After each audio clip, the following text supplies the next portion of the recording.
The next question comes from Jana Rzymełkę, who's a member of the Polish Parliament and was responsible for organizing the first Earth Day in Poland over 20 years ago.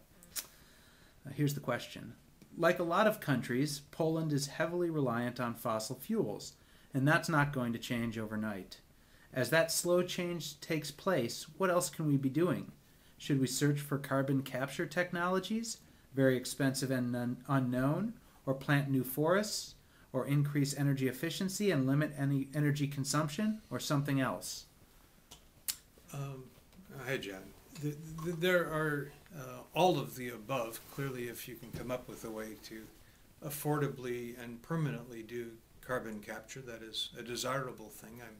I'm a somewhat pessimistic about the technologies that we've seen so far, but it's certainly a dream.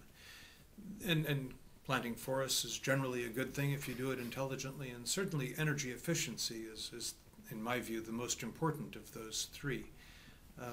We're building a building right now at the Bullitt Foundation in Seattle that will be using, well, let me put it this way, on something called the Energy Use Index, the EUI for buildings. The typical office building in Seattle right now has an EUI of 91. We're going to be taking that down to 16, which gives you some sense of the ability to, in a cost-effective fashion, reduce energy use without losing any amenity values. We'll be using whatever, 1/6 of the amount of energy of a typical office building in this new one.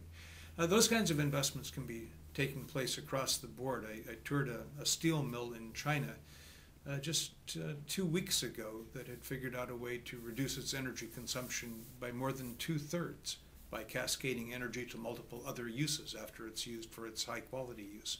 So it's producing electricity, it's producing precursors for concrete, it's desalinating seawater, and producing steel in the process.